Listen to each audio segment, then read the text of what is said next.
Robert O'Connell grew up on a 150-acre farm in Raheen-Duff, Folksmills, County Wexford, and he had fond memories of being in the woods as a child with his family.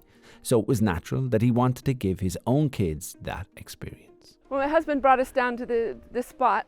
There was this special picnic area that his family would go to when they first bought the land. And then he built a platform and we put our tent on it. It's nice to have the platform to get up out of the mud. You don't have a tent down in the mud, and you have a nice flat surface to sleep on. And so we would camp down here ourselves, and you have the running water, and you're in the trees. The wind blows, and you get the sound in the trees and the birds, and so it's nice place for us to go.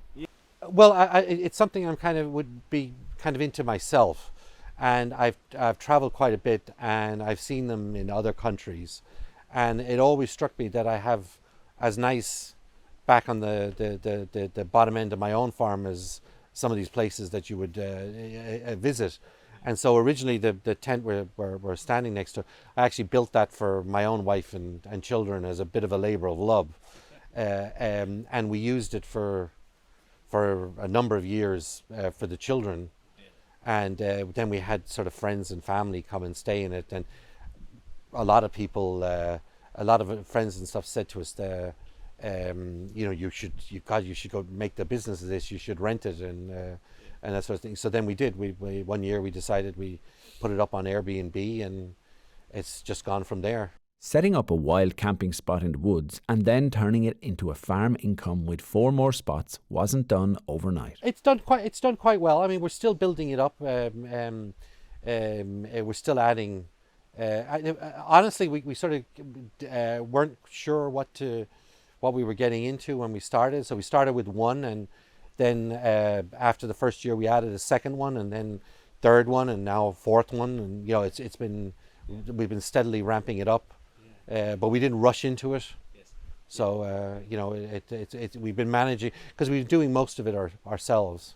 Robert's father started planting trees here when Robert was young. He saw it as a way of diversifying out of more more traditional agriculture.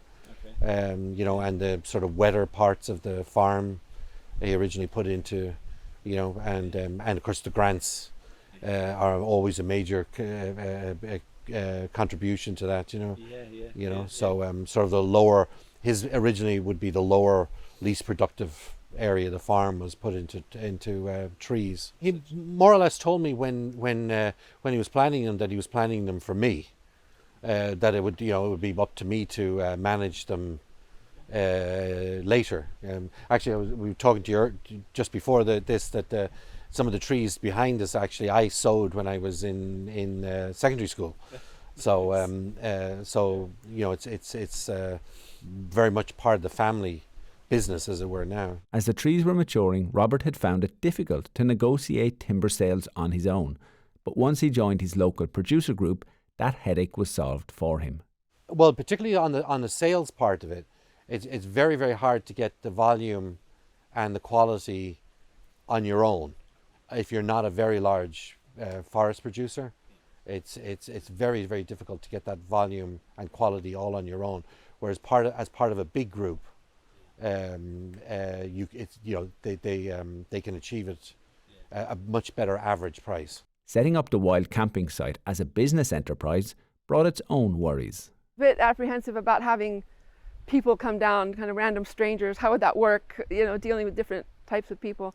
But we put it on Airbnb because Airbnb is, you don't need separate website design, booking agent, payment, and insurance. It's everything all together. So it's very handy. To use Airbnb. Actually, initially we tended to get more foreigners than Irish people. My own experience is that Irish people tend to not have a great a concept of camping. It tends to usually revolve around a wet tent at Electric Picnic, or with a hangover and that kind of a thing.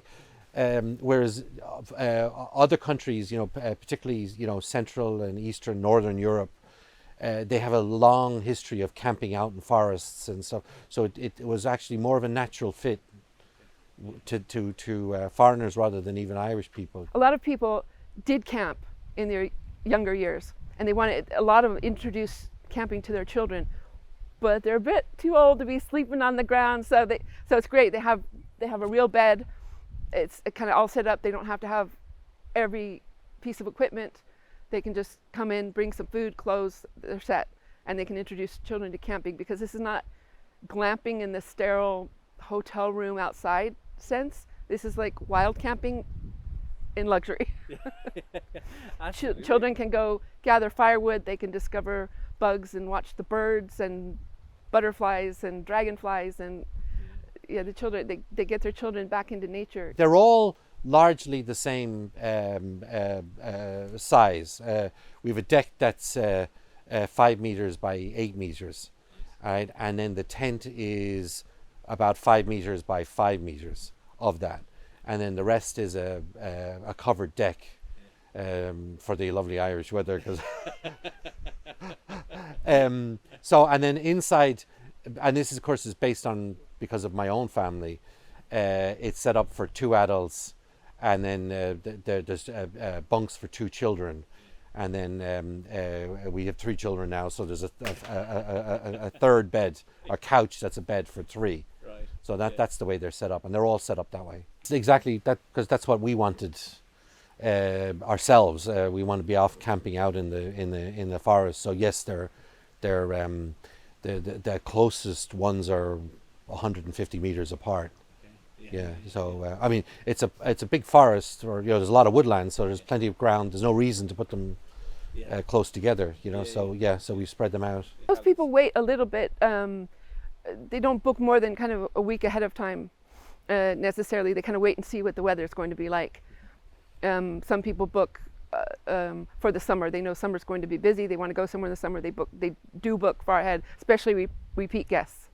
We'll book ahead of time, but I don't have the calendar open more than 3 months, because people just don't book far ahead. I have a checklist of all the things that need to be done. Check the CO2 detector, every little thing. We have a checklist, and then the children can help, and I can give them, circle some of the things, and they can do those things. Make the signs. We put the signs up so people know which campsite. They can make sure which campsite they're supposed to be in. Like someone with small children wouldn't come to this one because of the water. Like a 2-year-old, it'd be dangerous for small children. If they had small children, I say the camp 2 with the swings.